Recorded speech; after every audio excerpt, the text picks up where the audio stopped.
Hello दोस्तों, आज एक हम नए चैप्टर की बात करेंगे जिसका नाम है कार्य, ऊर्जा और शक्ति।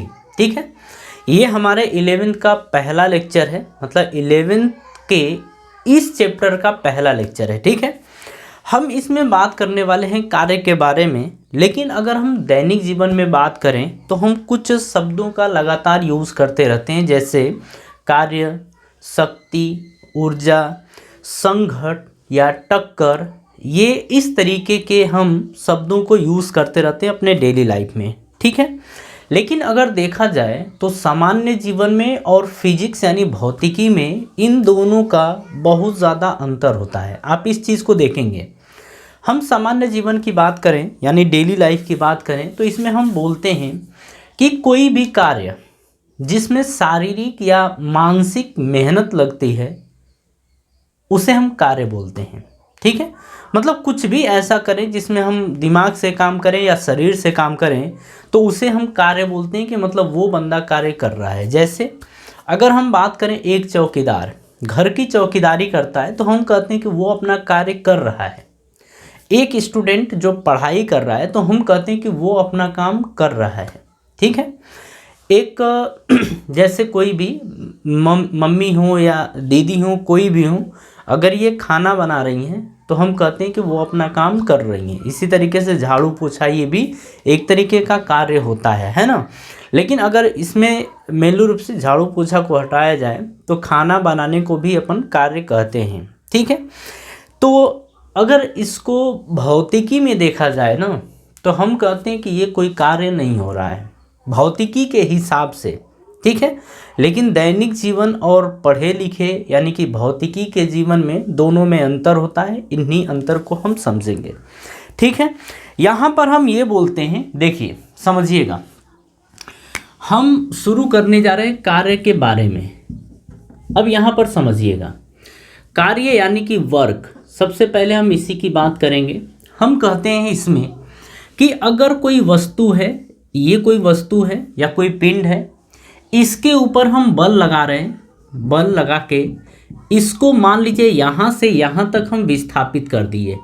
बल लगा के यहाँ से यहाँ तक विस्थापित कर दिए। विस्थापन को हम एस से दिखाएंगे या डी से दिखाएंगे, डिस्प्लेसमेंट या एस, मतलब विस्थापन को आप इन दोनों से शो करेंगे, दिखाएंगे।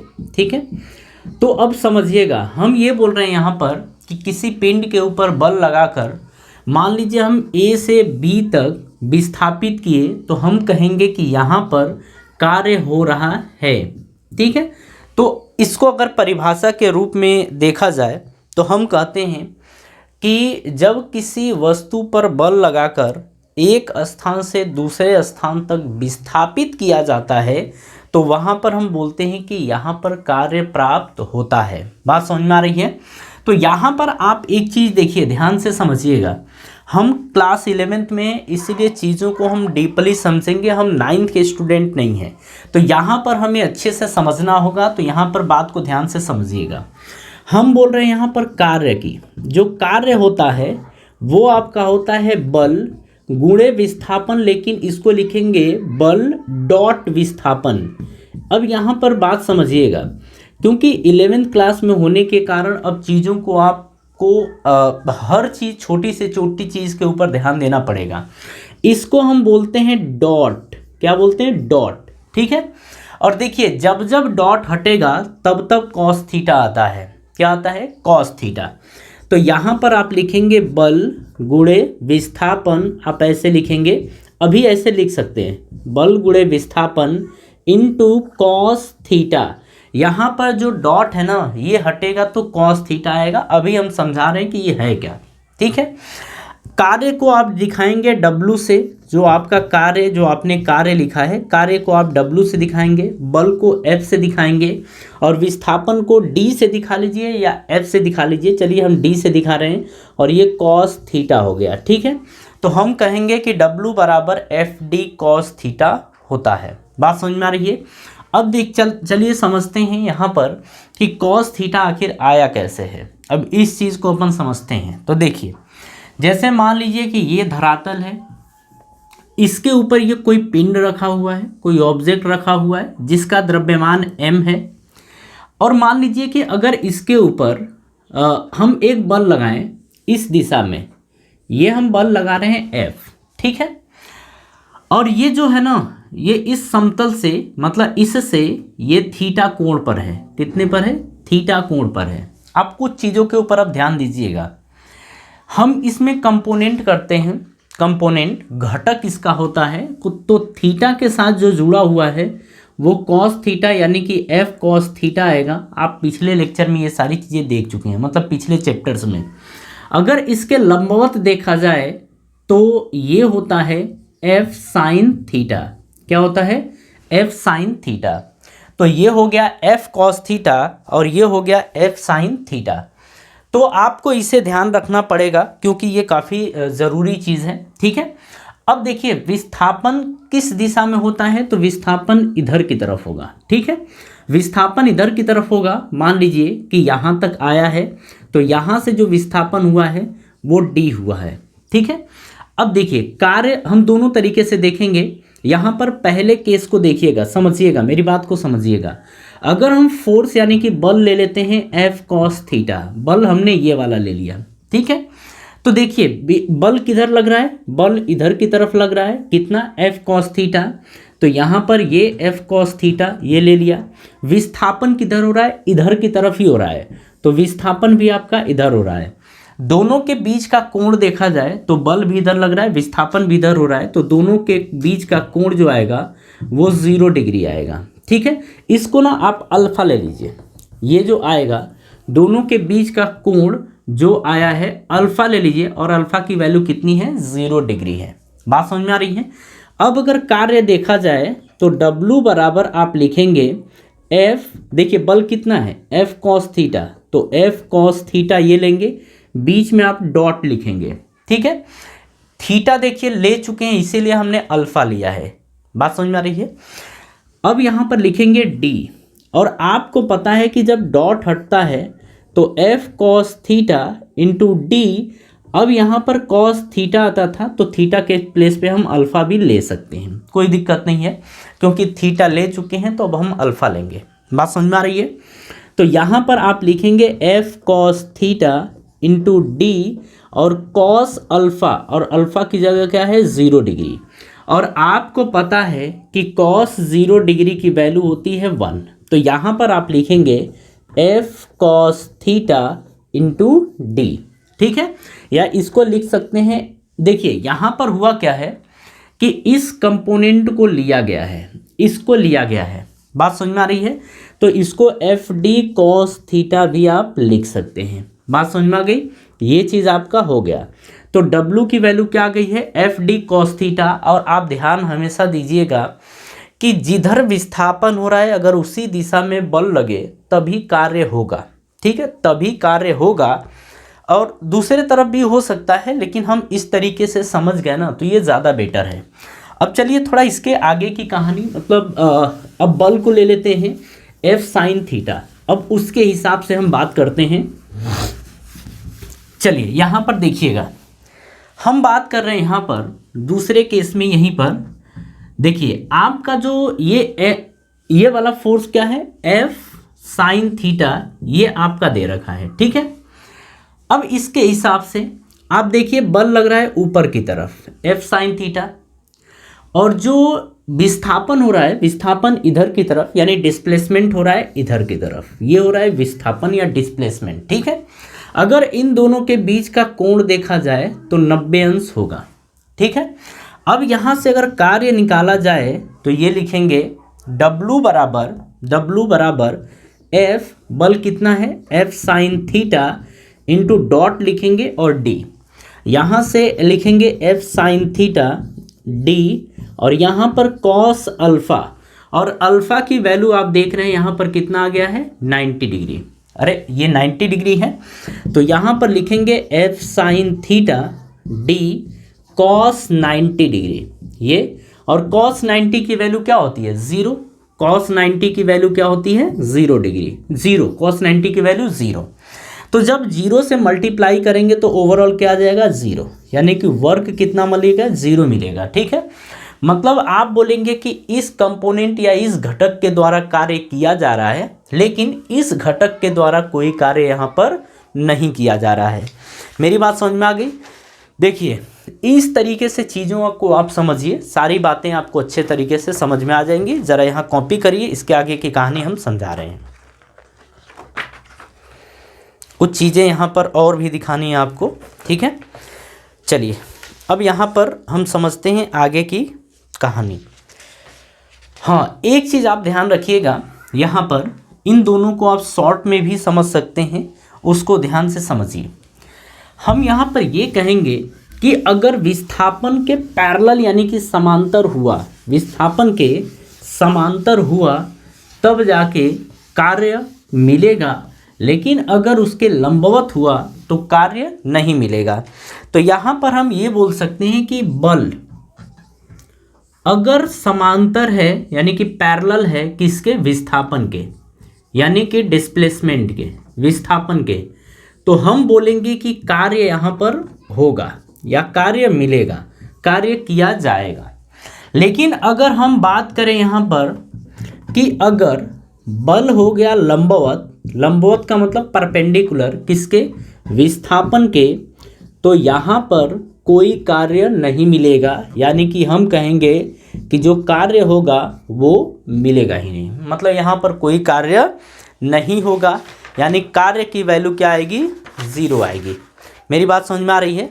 अब चलिए यहाँ पर हम कुछ केस देख लेते हैं। देखिए बात यहाँ पर आ रही है कि हम आपको जो सिखाने वाले हैं वो ज़्यादा से ज़्यादा आप देखेंगे कि थ्योरी तो हम कंप्लीट कर ही लेंगे, लेकिन इसमें आपको न्यूमेरिकल भी खूब सीखने को मिलेंगे, क्योंकि ये जो चैप्टर्स या फिजिक्स जो होता है ना, उसमें न्यूमेरिकल्स का बहुत ज़्यादा रोल होता है। अगर आपको न्यूमेरिकल आ गया तो आप समझ जाइए कि ये चैप्टर आपको आ गया। अगर आपको केवल न्यूमेरिकल नहीं आता है तो आप हमेशा परेशान रहते हैं कि ये चैप्टर मेरे को समझ में नहीं आया।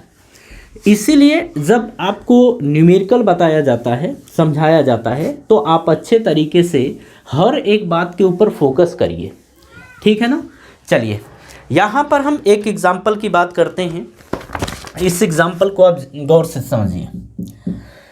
जैसे ये है, ये कोई पिंड है जिसका द्रव्यमान m दे रखा है, मास m है, इसके ऊपर एक बल इधर की तरफ लग रहा है F1, ठीक है। इसके बाद एक बल इधर की तरफ लग रहा है, ये लग रहा है F2।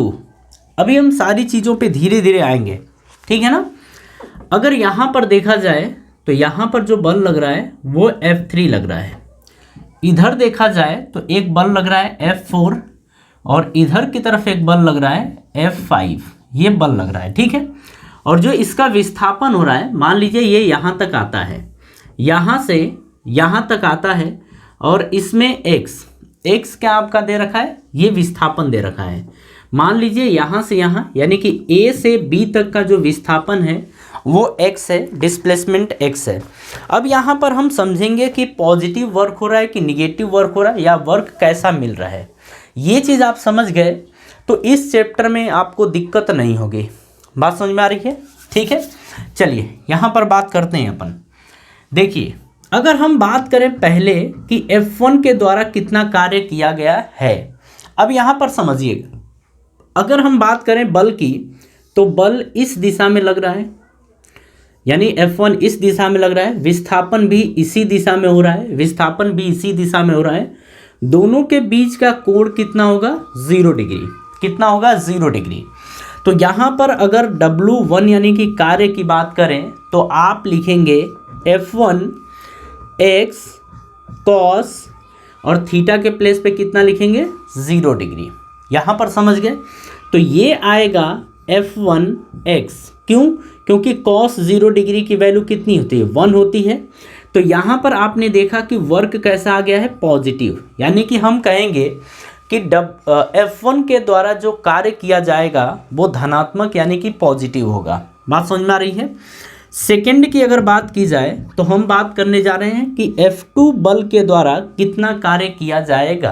ठीक है, अगर हम बात करें तो यहाँ पर जो F2 है, F2 आप देख रहे हैं कि इधर की तरफ है, यानी कि F2 ये रहा। और विस्थापन की बात करें तो विस्थापन आपका ये रहा इस दिशा में, यानी कि x इस दिशा में है। ठीक है, अगर इन दोनों के बीच की कोण यानी कि थीटा की बात करें तो थीटा की वैल्यू जो होगी वो लेस देन 90 डिग्री होगी, 90 से कम होगा, 90 से कम होगा, 90 ये होगा ना, 90 से ये कम होगा, मतलब इसके बीच और इसके बीच, इन दोनों के बीच का जो कोण होगा वो 90 से कम होगा। ठीक है। अगर हम बात करते हैं कॉस थीटा की और थीटा की वैल्यू अगर 90 से कम है तो जो कॉस थीटा की वैल्यू आएगी पॉजिटिव आएगी। कैसी आएगी? पॉजिटिव। अभी इस चीज़ को समझते हुए चलिएगा। ठीक है। यहाँ पर हम W2 की बात करें तो आप लिखेंगे F2 x और कॉस थीटा, और थीटा की वैल्यू कैसी आप देख रहे हैं? पॉजिटिव देख रहे हैं, यानी कि जो कार्य किया जाएगा वो भी पॉजिटिव होगा, यानी कि जो कार्य किया जाएगा वो भी पॉजिटिव यानी कि धनात्मक होगा। ठीक है। चलिए ये देखिए, अभी समझिए इसको। थर्ड की बात करें तो थर्ड में हम ये बोलेंगे कि ये F3 है, यानी कि F3 ये रहा और जो विस्थापन है, विस्थापन ये रहा। इन दोनों के बीच का कोण देखा जाए तो 90 डिग्री, यानी थीटा की वैल्यू कितनी डिग्री आएगी? 90 डिग्री आएगी। बात समझ में आ रही है? यहाँ पर आप समझिए, हम यहाँ लिखेंगे W3 is equals to F3x और कॉस थीटा की जगह 90 डिग्री, तो ये आ जाएगा cos 90 की वैल्यू 0, यानी कि W3 की वैल्यू 0 आएगी। यहाँ पर हम ये बोलेंगे कि F3 के द्वारा यहाँ पर कोई कार्य नहीं किया जाएगा। ठीक है ना। नेक्स्ट की बात करते हैं, यानी कि चौथे नंबर की। चौथे नंबर का क्वेश्चन, चौथे नंबर का क्या दे रखा है? F4 दे रखा है। F4 यानी कि हम कहेंगे कि जो बल लग रहा है वो इस दिशा में लग रहा है, ये F4 है, और विस्थापन आपका इस दिशा में हो रहा है। दोनों के बीच का कोण यानी कि थीटा देखा जाए तो ये ग्रेटर देन 90, यानी कि 90 से ज़्यादा होगा, 90 से ज़्यादा होगा। और यहाँ पर ध्यान रखिएगा, कॉस थीटा की वैल्यू अगर 90 से ज़्यादा है तो कॉस थीटा की वैल्यू अगर 90 डिग्री से ज़्यादा है तो कॉस थीटा की वैल्यू यहाँ पर निगेटिव आती है। कैसी आती है? निगेटिव, यानी कि ऋणात्मक। अभी इस चीज़ को समझेंगे। ठीक है। यहाँ पर देखिए, हम बोलेंगे W4 बराबर आएगा F4x और यहाँ पर कॉस थीटा, और थीटा की वैल्यू तो आप देख ही लिए, कॉस थीटा। तो यहाँ पर इसकी वैल्यू कैसी होगी? निगेटिव, यानी कि ऋणात्मक। तो निगेटिव का मल्टीप्लाई अगर किसी नंबर में करेंगे तो निगेटिव आएगा, निगेटिव, यानी कि इसके द्वारा, यानी F4 के द्वारा जो कार्य किया जाएगा वो ऋणात्मक यानी कि निगेटिव होगा। बात समझ में आ रही है? फिफ्थ की हम बात करें यहाँ पर तो हम देखिए, फिफ्थ आप देखिए F5 इधर की तरफ है, F5 आपका इधर की तरफ है। आप देख रहे हैं कि आपका विस्थापन इधर की तरफ है। दोनों के बीच का कोण यानी एंगल देखा जाए तो 180 डिग्री है। कितना है? 180 डिग्री। ठीक है। यहाँ पर आप लिखेंगे W5 is equals to F5x cos 180 degree, और cos 180 डिग्री की वैल्यू होती है -1। कितनी होती है? -1। तो यहाँ पर रखेंगे तो -F5x आएगा, यानी कि जो कार्य आया है वो निगेटिव आया है। बात समझ में आ रही है? तो इसे आप ध्यान रखिएगा, ये अच्छे तरीके से ध्यान रखिए, ये काफ़ी अच्छी चीज़ है। इसमें हम कुछ चीज़ें आपको बताने जा रहे हैं, वो अब ध्यान से समझिएगा। यहाँ पर आपने ये देखा कि 0 से 90 के बीच में आप देखेंगे तो जो कार्य किया जाएगा वो धनात्मक आएगा। 90 से 180 के बीच में, 90 से 180 तक ये जो कार्य आएगा वो निगेटिव आएगा। तो हम यहाँ पर स्पेशल कंडीशन के थ्रू ये देख सकते हैं कि कार्य कब निगेटिव होगा और कब पॉजिटिव होगा। देखिए, इन बातों को आपको अच्छे तरीके से ध्यान रखना है। ये ध्यान रखना है कि कोई भी कार्य कब पॉजिटिव आता है, कब निगेटिव आता है। इन केसेस को आपको अच्छे तरीके से ध्यान रखना है। ठीक है ना। चलिए हम इस चीज़ को बता रहे हैं आपको। यहाँ पर हम स्पेशल कंडीशन के थ्रू देखेंगे, स्पेशल कंडीशंस, इसके थ्रू देखेंगे। आप देखिए, यहाँ पर आप ये बोलेंगे कि अगर केस फर्स्ट, इसमें आप ये बोलेंगे कि यदि थीटा की वैल्यू जो है वो 0 डिग्री से लेके 90 डिग्री के बीच में है, 0 डिग्री को लेंगे और 90 को हम नहीं लेंगे, 0 से 90 के बीच में है, तो जो कार्य यानी कि W आएगा उसकी वैल्यू निगेटिव होगी, यानी कि ऋणात्मक। कैसा होगा? ऋणात्मक यानी कि निगेटिव। बात समझ में आ रही है?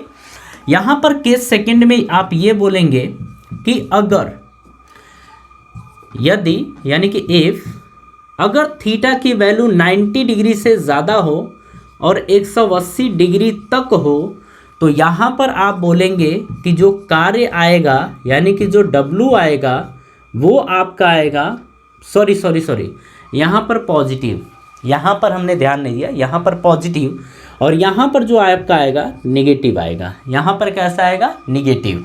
बात समझ में आ रही है? केस थर्ड आप इसे ध्यान रखिएगा। केस थर्ड की बात करते हैं, हम बोलेंगे कि यदि थीटा की वैल्यू आ जाती है 90 डिग्री, तो जो कार्य होगा, जो कार्य किया जाएगा वो आएगा 0। कितना आएगा? 0। तो इन केसेस को आप अच्छे तरीके से ध्यान रखिएगा, ये अपने आप में इम्पॉर्टेंट हैं। अगर पॉजिटिव, निगेटिव या 0 का केस आपके सामने आता है तो आप क्वेश्चन को बस देखेंगे और उसका आंसर दे सकते हैं। इतनी आपके अंदर एबिलिटी आ जाएगी, योग्य हो जाएंगे। बात समझ में आ रही है? तो इसे आप अच्छे तरीके से ध्यान रखिए। अगर कोई दिक्कत हो तो आप कमेंट कर सकते हैं, लेकिन हाँ ये होगा कि दिक्कत आपको नहीं होगी, ये पता है। ठीक है? हाँ जी, एक चीज़ हम आपको बता रहे हैं यहाँ पर, आप नोट में इसे लिख के रखिएगा।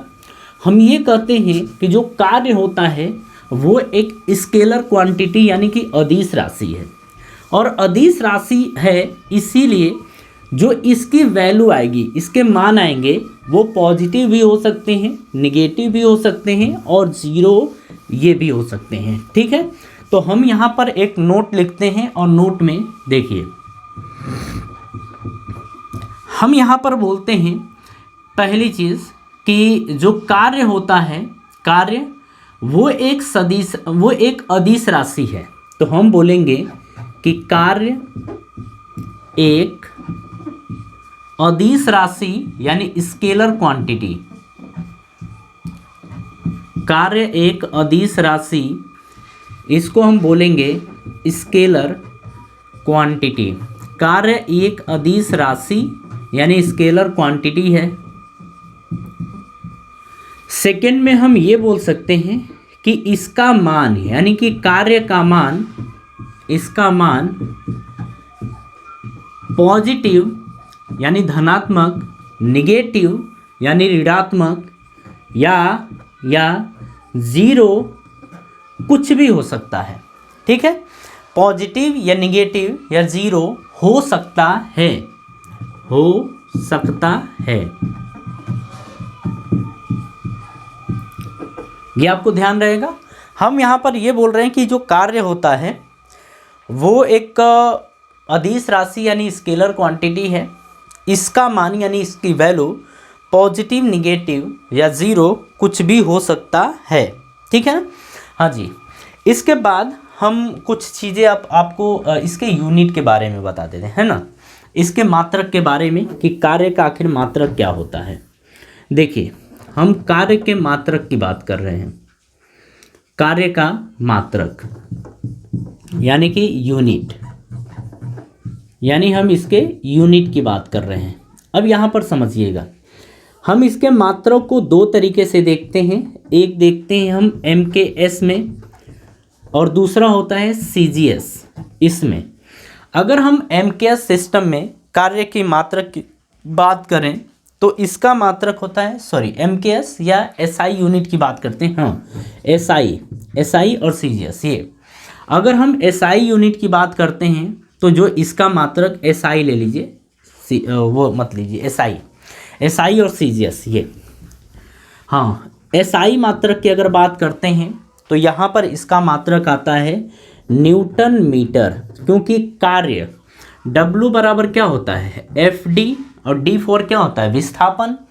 तो F का मात्रक न्यूटन और D का मात्रक मीटर, तो न्यूटन मीटर या इसी को बोल देते हैं जूल। क्या बोलते हैं? जूल। बात समझ में आ रही है? यहाँ पर अगर CGS में देखा जाए तो आता है डाइन सेंटीमीटर। क्या होता है? डाइन सेंटीमीटर या बोलते हैं अर्ग। क्या बोलते हैं? अर्ग। बात समझ में आ रही है? तो अगर देखा जाए कार्य का मात्रक एसआई में तो न्यूटन मीटर या जूल होता है, लेकिन अगर सीजीएस में देखा जाए तो इसका मात्रक होता है डाइन सेंटीमीटर, या फिर इसी को क्या बोलते हैं? अर्ग बोलते हैं। अच्छा, कुछ बातें हैं यहाँ पर आपको ध्यान रखनी है। अब समझिए उन बातों को। देखिए, आप ये नोट में आप इसको अच्छे तरीके से ध्यान रखिएगा। पहली चीज़ ये होती है कि जो 1 जूल होता है, जो 1 जूल होता है वो होता है 10 की पावर 7 अर्ग के। ये आपको याद रखना है कि 1 जूल बराबर होता है 10 की पावर 7 अर्ग।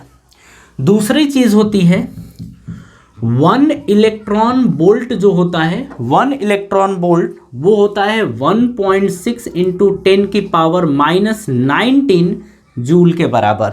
ठीक है, यहाँ पर ध्यान रखिए, 1 जूल जो होता है वो 10 की पावर 7 अर्ग के बराबर होता है। 1 इलेक्ट्रॉन वोल्ट जो होता है वो 1.6 इंटू 10 की पावर -19 जूल के बराबर होता है। बात समझ में आ रही है? चलिए इसको हम हटाते हैं, बाकी ये अभी कॉपी करिए आप। हाँ जी, चलिए एक चीज़ याद रखिएगा, कुछ वैल्यूज़ होती हैं, उन वैल्यूज़ को आप याद रखिएगा। हम यहाँ पर आपको बता रहे हैं साइन 37 की वैल्यू क्या होती है, कॉस 37 की वैल्यू क्या होती है, साइन 53 की वैल्यू क्या होती है, कॉस 53 की वैल्यू क्या होती है। इस चीज़ को याद रखिएगा। अगर साइन 37 के वैल्यू की बात करें तो ये होता है 3/5। ठीक है ना? यहीं पर अगर हम कॉस 37 की बात करें तो होता है 4/5।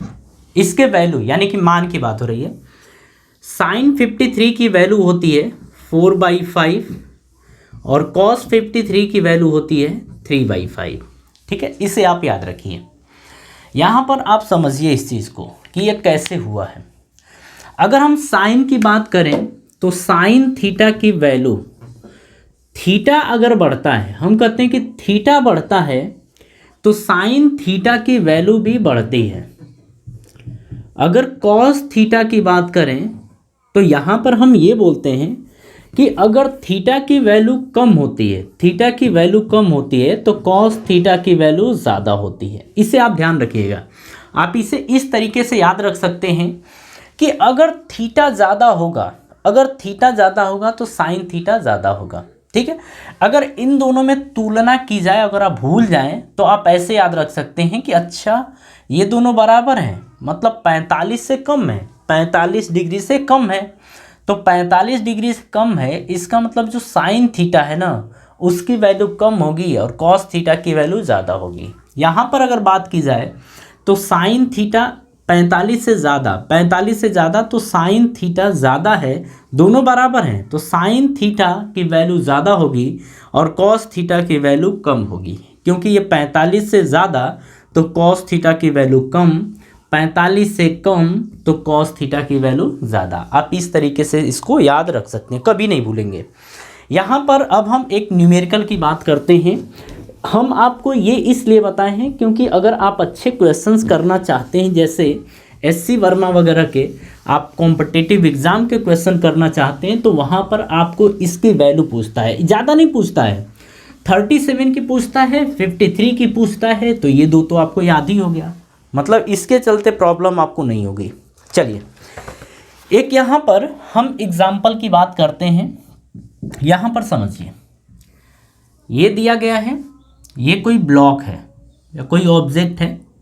ठीक है, इसके द्रव्यमान की बात करें तो द्रव्यमान कुछ दिया नहीं गया है, बस ये बोल रहा है कि इसके ऊपर जो बल लग रहा है वो F की वैल्यू 10 न्यूटन के बराबर है। ठीक है, और यहाँ से जो ये एंगल दिया गया है वो 37 डिग्री दिया गया है, और बोल रहा है कि ये ना यहाँ से यहाँ तक आता है तो 10 मीटर, यहाँ से यहाँ तक 10 मीटर दूरी तय करता है, 10 मीटर तक इसको विस्थापित किया जाता है। तो हमसे बोल रहा है कि किया गया कार्य बताइए कितना होगा। ठीक है, अगर इसकी बात करें तो आप इसका एक FVD यानी कि फ्री डायग्राम बोला जाता है, आप इसको ऐसे कर लीजिए, ये आप ऐसे देख रहे हैं, ये आपका F दे रखा है, ठीक है, जिसको 10 न्यूटन ये, और इसी के लंबवत आप एक ये बना दीजिए, ठीक है। हमेशा देखिए कंपोनेंट जब भी करेंगे तो इसके दोनों तरफ होगा, ये दोनों लंबवत होने चाहिए, और इसके एक इस साइड होगा तो एक इस साइड होता है। ये 37 डिग्री आ गया। अगर हम इसकी बात करें तो थीटा के साथ हमेशा कॉस थीटा जुड़ा होता है। आप इसको ऐसे याद रखिए कि थीटा के साथ कौन जुड़ा होता है, कॉस थीटा। तो यहाँ पर लिखेंगे कॉस 37 डिग्री। अगर हम इसकी बात करें तो ये आएगा साइन 53 डिग्री, साइन 37 डिग्री, ये आपका आएगा, ठीक है। अब इस तरीके से हम दो तरीके से आपको बताएंगे। ये पहला आपका तरीका ये रहा, ठीक है, पहला तरीका ये रहा, इस तरीके से आप याद रखिए। चलिए समझाते हैं आपको। पहले केस की बात करें तो हम f cos 37 डिग्री को ले लेते हैं। यहाँ पर समझिएगा, हम कहेंगे कि ये जो बल लग रहा है इस दिशा में लग रहा है और विस्थापन भी इसी दिशा में हो रहा है। विस्थापन कितना हो रहा है, 10 मीटर इसी दिशा में। दोनों के बीच का कोण, यानी कि हम यहाँ पर अल्फ़ा की बात करें या थीटा ले लेते हैं, कुछ भी ले लें, तो अल्फ़ा की बात करें तो 0 डिग्री होगा। तो अगर कार्य की बात करें तो W बराबर आएगा F cos 37 डिग्री, क्योंकि बल कितना है, F cos 37, बीच में आप लगाएंगे डॉट, विस्थापन कितना है 10, तो यहाँ पर रखेंगे 10, ठीक है। अब यहाँ पर आप लिखेंगे F की वैल्यू कितना दे रखी है 10, तो 10 रखेंगे। cos 37 की वैल्यू कितनी होती है, तो आपने देखा कि ये होता है 3/5, तो 3/5 सॉरी 4/5, यहाँ पर 4/5 नॉट 3/5, तो ये आपका आएगा 4/5, ये आ गया, हो गया इतना। अब ये डॉट हटाएंगे तो ये 10 रहने दीजिए, डॉट हटाएंगे तो cos थीटा आएगा, और थीटा यानी cos अल्फ़ा, अल्फ़ा की वैल्यू 0 डिग्री, तो ये आएगा 1, क्योंकि cos 0 1 होता है। यहाँ से कट करिए तो 5 दूनी 10, तो 4 दूनी 8, यहाँ पर 80, तो यहाँ पर आएगा 80 न्यूटन, सॉरी 80 जूल। कितना कार्य किया जाएगा, 80 जूल। यानी कि हम यहाँ पर ये बोलेंगे कि इस पिंड को यहाँ से यहाँ तक विस्थापित करने में इसके द्वारा जो कार्य किया जाएगा वो 80 जूल कार्य किया जाएगा। ये आंसर आ गया। दूसरे की हम बात करते हैं इसी में, तो इस बार ऊपर की तरफ लग रहा है F sin 37 डिग्री, ये लग रहा है। विस्थापन इधर की तरफ हो रहा है कितना, 10 मीटर, ये हो रहा है। दोनों के बीच का कोण देखा जाए तो 90 डिग्री ये आएगा। यहाँ पर W देखा जाए तो लिखेंगे F sin 37 डिग्री, फिर डॉट 10 ये लिखेंगे, तो F की जगह 10 रखिए, sin 37 की वैल्यू 3/5, डॉट हटाएंगे तो गुणे 10 गुणे cos अल्फ़ा, और अल्फ़ा की वैल्यू 90 डिग्री और cos 90 की वैल्यू 0, यानी कि W की वैल्यू कितना आएगा 0, क्योंकि 0 से किसी भी नंबर में गुणा या मल्टीप्लाई करेंगे तो ओवरऑल कितना आएगा 0। यानी कि इस कंपोनेंट के द्वारा, इस घटक के द्वारा कोई भी कार्य नहीं किया गया। आप ये समझाने के लिए था। लेकिन अगर आप डायरेक्ट आंसर निकालना चाहते हैं तो मेथड 2 देखिए। आप यहाँ पर ये लिखेंगे कि देखिए W बराबर आप लिखेंगे F डॉट D, ये लिखेंगे। अब जो यहाँ पर देखिए W बराबर F D cos थीटा, और यहाँ पर जो थीटा होता है वो इस विस्थापन और इस बल के बीच का कोण होता है। तो थीटा क्या होता है, बल व विस्थापन के बीच का कोण, बल व विस्थापन के बीच का कोण ये होता है थीटा, ठीक है। और अगर हम यहाँ पर थीटा की बात करें तो यही था थीटा, और थीटा की वैल्यू 37 डिग्री है। तो W बराबर एफ डी कॉस 37 डिग्री, ये F की वैल्यू 10 है, D की वैल्यू 10 है, कॉस 37 की वैल्यू 4/5 है, 5 दूनी 10, तो 4 दूनी 8, यहाँ पर 80 जूल। ये डायरेक्ट आंसर आ गया। आप इस तरीके से कर सकते हैं, मतलब इस तरीके से भी कर सकते हैं, तो आपका तुरंत आंसर आ गया। ये केवल यहाँ पर समझाने के लिए था कि इस तरीके से भी हम इस क्वेश्चन को सॉल्व कर सकते हैं। बात समझ में आ रही है? चलिए यहाँ पर इसके बाद हम एक और क्वेश्चन की बात करते हैं।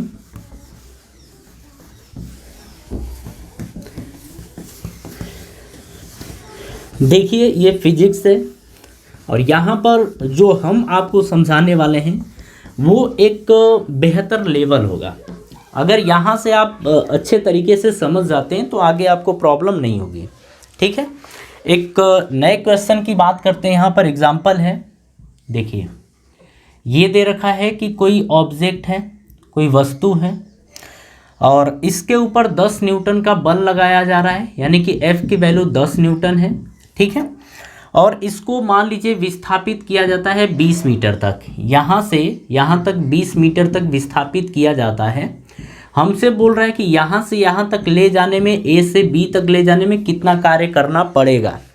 एक चीज़ और हमें बोल रहा है कि ये ना, ये घर्षण है, मतलब रफ है। रफ का मतलब कि इसके ऊपर घर्षण है और इसकी वैल्यू यानी कि फ्रिक्शनल कोफिशिएंट यानी घर्षण नियतांक की वैल्यू 0.2 दे रखा है। कितना दे रखा है? 0.2 दे रखा है, ऐसा दे रखा है। ठीक है, अब यहाँ पर समझिएगा, जो F होता है ना वो इफेक्टिव फोर्स होता है, यानी कि हम इसको बोलते हैं नेट बल, नेट फोर्स। क्या बोलते हैं? ये होता है हमारा नेट फोर्स। नेट फोर्स का मतलब कुल बल यहाँ पर ये होता है। ठीक है, नेट फोर्स का मतलब परिणामी बल, आप ऐसे बोल सकते हैं। तो ये नेट फोर्स होता है F। और अगर इस क्वेश्चन की बात की जाए तो यहाँ पर इसको एक पॉइंट मास मानिए, इसको, इसके ऊपर पीछे की तरफ एक बल लग रहा है F जो 10 न्यूटन लग रहा है। पीछे की तरफ बात करें तो जब ये वस्तु के ऊपर आगे की तरफ बल लगाया जाता है तो घर्षण बल पीछे की तरफ लगता है, फ्रिक्शन फोर्स किधर लगता है? पीछे की तरफ, यानी कि इसके ऊपर पीछे की तरफ फ्रिक्शन फोर्स लगा, यानी पीछे की तरफ लगा F। और आप लोगों को पिछले चैप्टर में ही पता चला है कि F की वैल्यू होती है म्यू n के बराबर। ठीक है, और अगर इसकी बात करें तो इसका द्रव्यमान दे रखा था 2 किलोग्राम, इसका द्रव्यमान है 2 किलोग्राम। अगर हम यहाँ पर n की बात, म्यू की वैल्यू कितनी है? 0.2, तो 0.2 रखिए, इंटू n की वैल्यू कैसे निकालते हैं? तो देखिए ये रहा 2 किलोग्राम का, ये होता है n जो होता है ये ऊपर की तरफ लगता है, नॉर्मल फोर्स ये ऊपर की तरफ लगता है और इसकी वैल्यू mg के बराबर होती है। n की वैल्यू किसके बराबर होती है? mg के। तो यहाँ पर n बराबर mg आप देख रहे हैं, m की वैल्यू कितनी है? 2 और g की वैल्यू होती है 10, तो ये आ जाएगा 20 न्यूटन के बराबर। यानी n की वैल्यू कितनी आ गई? 20, तो यहाँ पर रखेंगे 20, तो ये आएगा 20 दूनी 40, यानी कि 4 न्यूटन। यानी F की वैल्यू कितनी आ गई है? 4 न्यूटन। F की वैल्यू 4 न्यूटन आ गई। अब यहाँ पर हम बात करते हैं F नेट की। तो जो F नेट है, ये बल, ये वस्तु किधर जा रही है? आगे की तरफ, यानी कि ये ज़्यादा है, तो ये फिर क्या होगा? कम है। ये दिख रहा है कि ये ज़्यादा है, ये कम है, तो हम इसमें से इसको घटाएंगे, या आप दोनों को ना F नेट करते वक्त दोनों को जोड़ दीजिए। ठीक है, अब यहाँ पर देखिए, इधर की दिशा को अगर पॉजिटिव लेंगे, धनात्मक लेंगे, तो इसके पीछे की दिशा को आपको कैसा लेना पड़ेगा? निगेटिव लेना पड़ेगा, यानी ऋणात्मक लेना पड़ेगा। F की वैल्यू आगे की तरफ 10 दे रखा है, प्लस इस F की वैल्यू पीछे की तरफ लग रही है और कितना है? 4, तो इसे रखेंगे -4। ठीक है, तो ये 10 प्लस माइनस क्या होगा? -4, तो ये आएगा 6, यानी F नेट की जो वैल्यू आई है वो 6 न्यूटन के बराबर आई है। ठीक है, और यहाँ पर हम बात करने जा रहे हैं कार्य की। तो कार्य क्या होता है? F इंटू डी ये होता है। तो देखिए इसको पहले हटा लें, ठंडी के कारण मिट भी नहीं रहा है। चलिए इतने में हो जाएगा हमारा। देखिए W बराबर क्या आता है? F D cos theta. अब यहाँ पर देखा जाए तो विस्थापन इधर ही है, बल भी यानी F नेट भी इधर ही लग रहा है, तो थीटा की वैल्यू कितनी आ जाएगी? 0 डिग्री। तो यहाँ पर W बराबर आप रखेंगे, देखिए W बराबर आप यहाँ पर रखने वाले हैं, F की वैल्यू कितनी आई है? F net. F की वैल्यू किसके बराबर? F नेट, यानी यहाँ पर लिखेंगे F नेट, और ये 6 है। D की वैल्यू कितनी है? 20, और ये cos 0 डिग्री, और cos 0 की वैल्यू 1, यानी कि W बराबर आ गया 20 छक्के 120 इतने जूल के बराबर। यानी कि हम यहाँ पर ये बोलेंगे कि A से B तक ले जाने में हमको 120 जूल कार्य करना पड़ेगा। बात समझ में आ रही है? चलिए, ये इतना कॉम्प्लिकेटिव नहीं है। और आप कहेंगे कि कितना न्यूमेरिकल, तो देखिए न्यूमेरिकल के ऊपर ही सारी डिपेंडेंसी होती है, ठीक है ना। कुछ भी हो जाए लेकिन हमें न्यूमेरिकल ज़रूर आना चाहिए, हर तरीके से आना चाहिए। चलिए हम इसको हटा रहे हैं, फिर आगे की चीज़ें हम आपको बता रहे हैं। अब हम बात करने वाले हैं कि अगर कोई पार्टिकल, कोई कण, कोई पिंड किसी वृत्ताकार यानी कि वृत्ताकार पथ यानी कि सर्कुलर पाथ पे मूव कर रहा है तो उसके द्वारा कितना कार्य किया जाएगा, उसके द्वारा कितना या उसके ऊपर कितना कार्य किया जाएगा। जैसे यहाँ पर हम क्या करते हैं ना, एक रस्सी ले लेते हैं और रस्सी को ऐसे नचा रहे हैं तो रस्सी ऐसे नाचेगी। अब यहाँ पर समझिएगा, जिसकी हम बात करने जा रहे हैं उस चीज़ को समझिए। जैसे ये है, ये टुकड़ा बंधा हुआ है, ठीक है, एक रस्सी से बंधा हुआ है। मान लीजिए रस्सी, ये टुकड़ा यहाँ पर है और ये जो रस्सी का ये वाला आपके हाथ में है, ठीक है ना। तो ये ए बिंदु मान लीजिए, ए पॉइंट यहाँ पर बोल रहा है कि जब ए से बी तक पहुँचा है तो आपके द्वारा यानी कि रस्सी में जो टेंशन यानी कि तान्य है, तान्य यानी तनाव, उसके द्वारा कितना कार्य किया जाएगा, ठीक है। ये फिर अगर सी पॉइंट पर बात करें तो यहाँ पूछ रहा है, डी पॉइंट पर बात करें तो यहाँ पर पूछ रहा है ये। तो work from A to B, B to C और सी टू डी, इस तरीके से हमसे बात कर रहा है, ठीक है। तो हम यहाँ पर देखिए बात करने वाले हैं कि अगर यहाँ पर है तो तनाव यानी कि टेंशन फोर्स ऊपर की तरफ रहेगा। पिछले लेक्चर में ये सब देख चुके हैं हम। अगर यहाँ पर बात किया जाए तो टेंशन फोर्स इधर की तरफ रहेगा। इसमें अगर बात किया जाए तो नीचे की तरफ तो टेंशन फोर्स ये, यहाँ पर तो टेंशन फोर्स ये रहेगा, ठीक है। अब देखिए एक चीज़ समझिएगा, तनाव तो इधर की तरफ है, ये टी है। अगर इसके वेग की बात करें तो जब आप ऐसे मान लीजिए घुमा रहे हैं, ऐसे घुमा रहे हैं, ठीक है, तो इसके ऊपर वेग तो इस साइड रहेगा ना, वेग इस साइड रहेगा। यहाँ पर समझिएगा, अगर हम एक छोटे से टुकड़े की बात करें, एक छोटे से टुकड़े की बात करें, मान लीजिए ये विस्थापन आपका ds है, कितना है ds, अरे छोटा सा जिसको आप डेल्टा s बोलते हैं ना छोटे से को, तो उसको ds बोल दीजिए, कोई दिक्कत नहीं है, ठीक है। अरे d फॉर डिस्प्लेसमेंट में नहीं है, ये d फॉर डिस्प्लेसमेंट में है, इसको ds या डेल्टा s बोला जाता है, ठीक है।